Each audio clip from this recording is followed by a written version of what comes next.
రోజు ఒక పక్కేమో అక్కడేమో గతంలో ఇలా జరిగింది అలా జరిగింది అని చెప్పి కక్ష రాజకీయాలు చేస్తూ ఉన్నారు.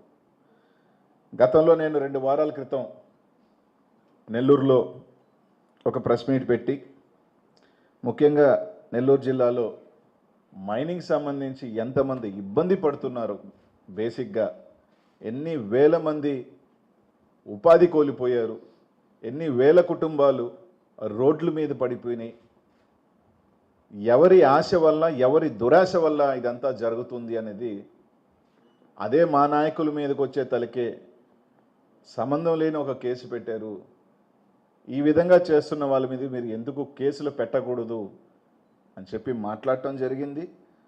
ఆ రోజు కొన్ని ఆధారాలు కూడా ఎవరు కంపెనీ పెట్టారు, ఏ కంపెనీ చేస్తుంది అన్నీ కూడా ఆ రోజు చెప్పడం కూడా జరిగింది. ఆ రోజు నేను చెప్పిన తర్వాత కొంతమంది ప్రెస్ మీట్ పెట్టారు. తర్వాత ప్రెస్ మీట్ పెట్టి నేను వారం రోజుల లోపల మీరు కానీ ఎన్ని కానీ లేకపోతే మళ్ళీ కూడా నేను ముందుకు వస్తానని చెప్పాను. 2 వారాల తర్వాత 14 రోజుల తర్వాత ఈరోజు మళ్ళీ నేను ప్రెస్ మీట్ పెడతా ఉన్నాను. కనీసం నేను చెప్పిన తర్వాత అయినా ఎంతో కొంత చలనం వచ్చి కనీసం మానవీయ కోణంలో, సరే వాళ్ళు సిండికేట్ నడుపుతున్నారా, కార్టెల్ నడుపుతారా, ఇవన్నీ పక్కన పెడితే కొన్ని వేల కుటుంబాలు రోడ్ల మీద పడుతున్నాయి, వాళ్ళ ఉపాధి కోల్పోతున్నారు, వాళ్ళు ఇబ్బందులకు గురవుతున్నారన్న మానవీయ కోణంలో అయినా ఒక ఆలోచన చేస్తారని అంటే కనీసం ఒక్క అడుగు కూడా ముందుకు వేసిన దాఖలాలు లేవు. ఈరోజు ప్రజలందరికీ కూడా ఒకటే చెప్పదలుచుకున్నాను, ఏది చెప్పినా కూడా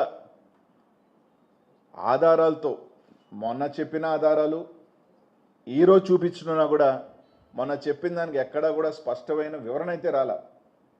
అంటే నేను చెప్పిన వ్యక్తి ఆయన దైవాంశ సంభూతుడు, ఆయన మీదేమన్నా మాట్లాడితే ఆయన ఎప్పుడూ ప్రెస్ మాట్లాడు కాబట్టి ఆయన తరపున వకాల్తా పుచ్చుకునే వాళ్ళు వేద రవిచంద్ర గారు ప్రెస్ మీట్ పెట్టుకొని మాట్లాడారు. ఆయన ఈసారి మళ్ళీ ఆయనే మాట్లాడతాడా లేకపోతే ఆ దైవాంశ సంభూతుడే మాట్లాడతాడా? ఈరోజు ఒకటి అడుగుతా ఉన్నాను. వేమిరెడ్డి ప్రభాకర్ రెడ్డి గారు ఒక కంపెనీ పెట్టి ఆయనే చేసుకోవాలి, ఇంకెవరు చేసుకునే విధంగా లేదు, లేకపోతే మైన్లు ఓపెన్ చేయము అని నేను మాట్లాడి కొన్ని ఇది చెప్పిన తర్వాత కొంతమంది చేత పాపం ఒక 10 మంది చేత మేమంతా సంతోషంగా ఉన్నాం, మేమంతా బాగున్నాం, వాళ్ళెవరు పాపం మాల్యాద్రి చౌదరి, ప్రసాద్ నాయుడు, భరత్బాబు చౌదరి,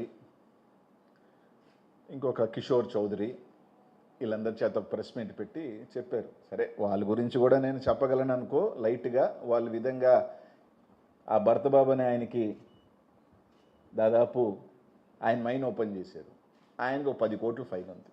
నేను పోయినసారి కూడా చెప్పాను, మీరు మైన్లు ఓపెన్ చేసిన వాళ్ళు ఎవరు అంటే ఫైన్లు ఉన్న వాళ్ళు మీదే ఓపెన్ చేశారు, ఫైన్ లేని వాళ్ళు మాత్రం ఎందుకు ఓపెన్ చేయలేదు అని అడిగాను. దానికి ఇప్పుడు సమాధానం లేదు. ఆయన భరత్బాబుకి ఈ మైన్ ఓపెన్ చేశారు, ఈ మైన్కి సంబంధించి 7 కోట్లు ఫైన్ ఉంది. ఇంకొక ఆయన మాట్లాడాడు, మాలాద్రి గారు అనుకుంటా, గత ప్రభుత్వంలో ఫైన్లు వేసిందని. గత ప్రభుత్వంలో వేయలే ఆయన వరకు, ఆయనకి ఈ ప్రభుత్వంలో వేసారు ఫైన్లు. ఆయన చెప్పుకున్న వాళ్ళ ప్రభుత్వంలో వేసారు. జూన్ 6వ తారీఖున దాదాపు 30,000 టన్నులు ఇల్లీగల్గా ఎత్తాడని ఆ మాలాద్రి గారి మీద 3 కోట్ల రూపాయల ఫైను ఈ ప్రభుత్వంలో వేశారు.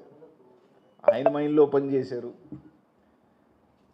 ఈరోజు మాట్లాడిన వాళ్ళందరూ కూడా పాపం సరే వాళ్ళు పొట్టకుట్టు కోసమో వాళ్ళని ఇబ్బందిని పెట్టను కానీ అనేక కారణాలు వాళ్ళు మాట్లాడుండొచ్చు. దాదాపు 180 మైన్లు ఉన్నాయి నెల్లూరు జిల్లాలో, 180 మైన్స్ ఉన్నాయి. ఆ లిస్టు కూడా కావాలంటే నేను చూపిస్తాను.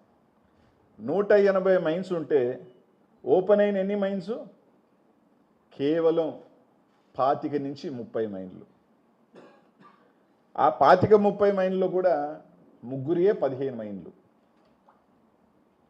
అంటే 100 వాళ్ళు పొట్టకుట్టు కోసమో వాళ్ళని ఇబ్బందిని పెట్టను కానీ అనేక కారణాలు వాళ్ళు మాట్లాడుండొచ్చు.